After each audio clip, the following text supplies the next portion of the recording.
Hello everyone, welcome to my channel, Foolsjourn. My name is Simone and I'm so happy you're here with me today. We are going to be reading for the Aquarians today, so welcome Aquarian Collective. I'm so excited you're here, and anyone else who wants to join, I'd love for that as well. The more the merrier.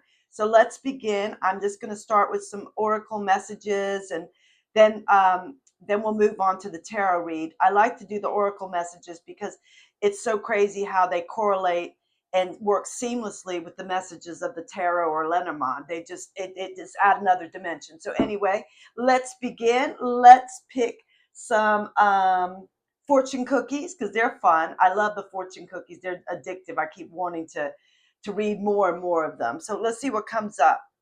All right, you have got opportunities. Opportunities. And let me read what that says for the Aquarians. A stranger is about to change your life. Exciting times and plenty of action, plus a special family reunion looks likely. So, wow, strangers are coming in and a possible family reunion. That's awesome. Let's see what else. I'm going to pull another. Manifestations. Manifestations. A beautiful, bountiful time awaits you. Your wishes could manifest right before your eyes. So, wishes are going to manifest before your eyes. That is amazing. Let's pull a angel number message and see if that brings us any light. Let's see. You got 470. 470. And the message for 470 is surrender. Release a problem. Your angels encourage you to surrender a present worry you have to them.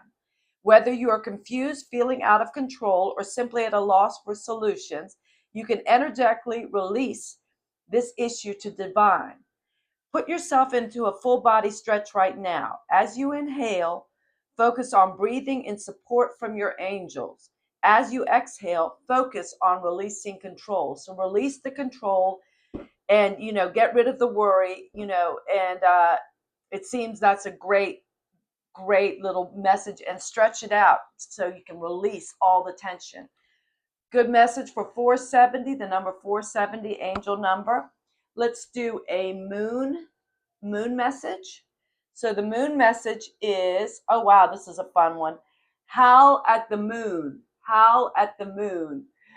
So process your feelings. So that's interesting. All this is about worrying and releasing, and this is processing your feelings. So these kind of go hand in hand together, obviously. So that makes a lot of sense. But look what we've got ahead. We've got manifestations. You can bring about what you like, and opportunities abounding. So wow, pretty good start to the read. So let's get on with the show, everyone. So welcome again. And let's see, I've already pre-shuffled the deck and blessed it and cleansed it, so it's ready to go.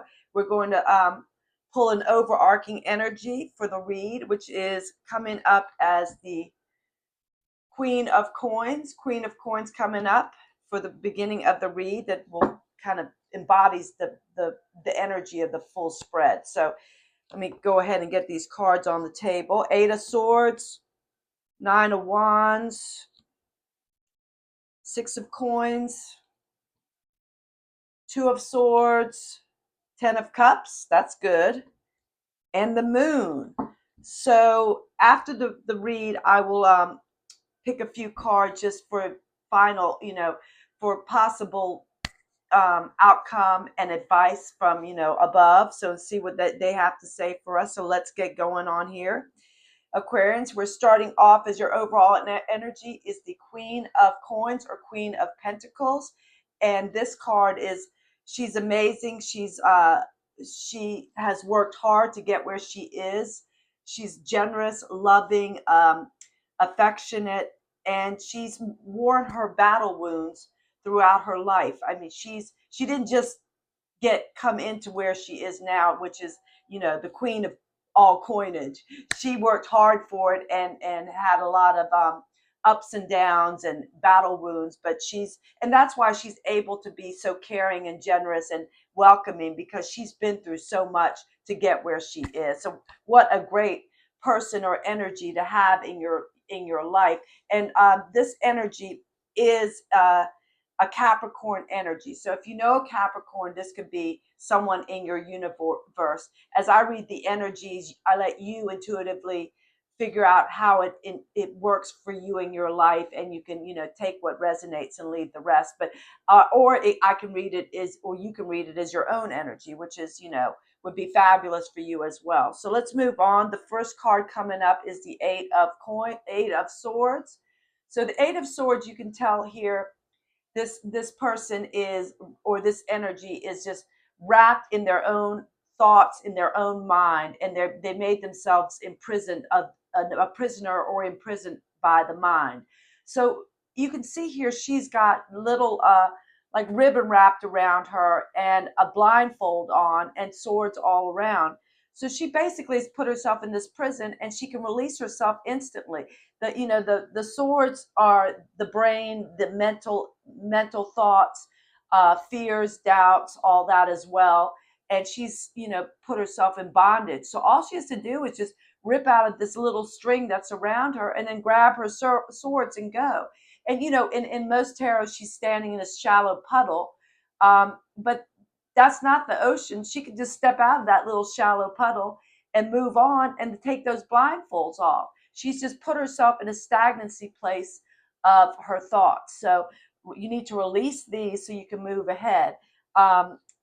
So break those bondages free and take that blindfold off, and let's move on to the next coin, the six of coins. Because if you do that, you're going to get the Six of Coins, which is all about charity, giving, receiving. These two people are sharing pentacles, which came off the tree. Pentacles are all earthly goods. Anything good is pentacles. It's of the earth, money, whatever, success, love, everything good is pentacles. So these two ladies are sharing, and that's what this is about. The Six of Coins, giving, receiving, doing it with gratitude and grace. And so that maybe when you can get out of your head, if you can get out of your head, you can move to this step, which is the giving and receiving and enjoying and being grateful and gracious and lovely, and then move on. And look what we're moving on to. We're moving on to the Ten of Cups. The Ten of Cups is amazing. It's all about everything anyone would ever want. It's about, love, family, wonderful surroundings, beautiful house, gardens. I mean, money, money, money. It's all the good stuff. Love, emotion, intelligence, everything we could possibly want is in these 10 cups. So you've got a lot that's moving rather nicely towards that 10 of Cups. And you've got the Queen of Pentacle energy, which is someone maybe who's guiding you, who's been through it all and can advise you, or it can be your energy. You're taking on that energy that I've had the battle scars, I've done the learning, I've made the mistakes, but now I'm moving on, and I'm going to reach for those pentacles, just like the Queen of Pentacles, Queen of Coins has. So let's read the underlying energies of these cards. We'll start off underneath the Eight of Swords. We've got the Nine of Wands, the Eight of Swords, Nine of Wands. So that's kind of interesting. The Nine of Wands, this person or energy is standing kind of on a hill with wands behind her, and she's in defensive, convictive mode. She's standing up for what she believes. She's pushing off the naysayers. She's defending her territory, her mind, whatever her decisions that she's made, and she's true to herself.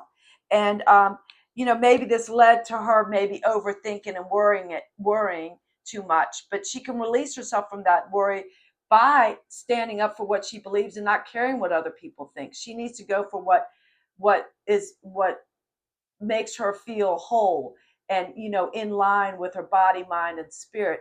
And that is the conviction here in this card is, when you take a stand, then you continue with it. You take your stand in good faith instead, that you are fully fully in to whatever it is, love, work, career, school, relationships, family. It's you're taking a stand here, and that's releasing this worry. That's going to help release that, because you're in your head too much. And just make a decision, stand back by it, defend it, and you can move on. And next up here is the Two of Swords, and it's underneath the Six of Coins. So the Two of Swords is another card of this energy is, at a crossroads. She's got blindfolds on again, and she's holding up two swords, which is she has to make a decision. And she either has the blindfolds on because she is scared to make the decision, and she doesn't want to make it. She's trying to ignore that she has to make an important decision.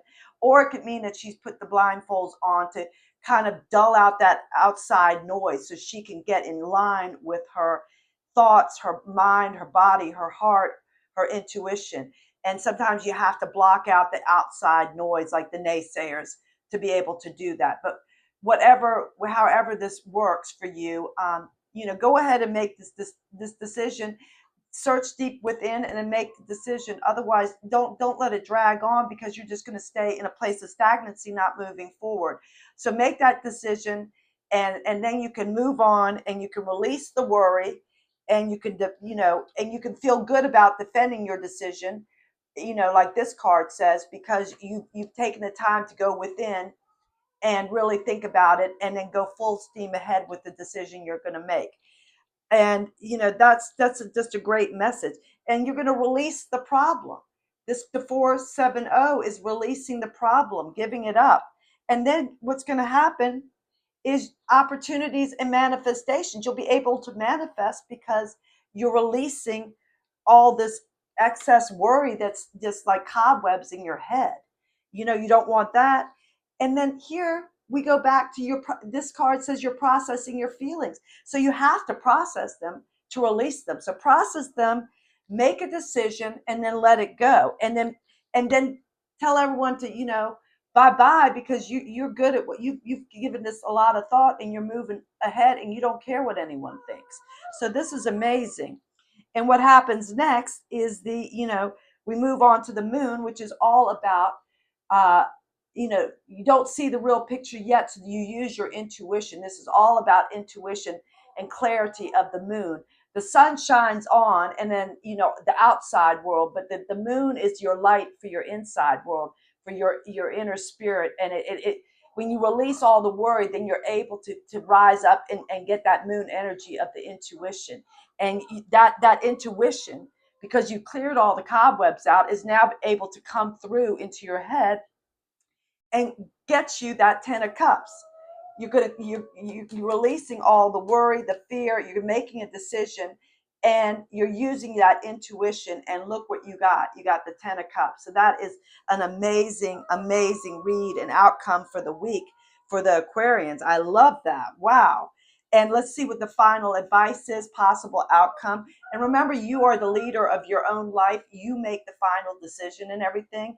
By putting this out of your head and we see it out on the table, it's just the situation. You can be the co-creator, of your life, and you also make the final decision. So hopefully whatever is here resonates, and you can take what does and leave the rest. And remember, you make the final decision in your life. So what's coming up, oh my gosh, for the possible outcome, if you can get these cobwebs out and make a decision, you got the Ace of Cups, which means that's like love, abundance, new emotions. It's intuition. It's just a cup overflowing. It's amazing. So this is a fabulous outcome for the week for you, Aquarians, and I hope you have a fabulous week and you come back and see me. I hear my little dog is under here. Come here. This is Sunday, everyone. She is my little emotional support dog. So she's here. Usually she's on the table with me when I'm doing the reads, but her friend came over to play. But now she wants to get up here with me. But anyway, thank you so much, Aquarians. I hope you'll come back and visit me. We're going to have a lot of fun and get some great messages for the Aquarian Collective. So thank you so much, and you have a great weekend, a great week. Thank you so much. Bye from Palm Beach.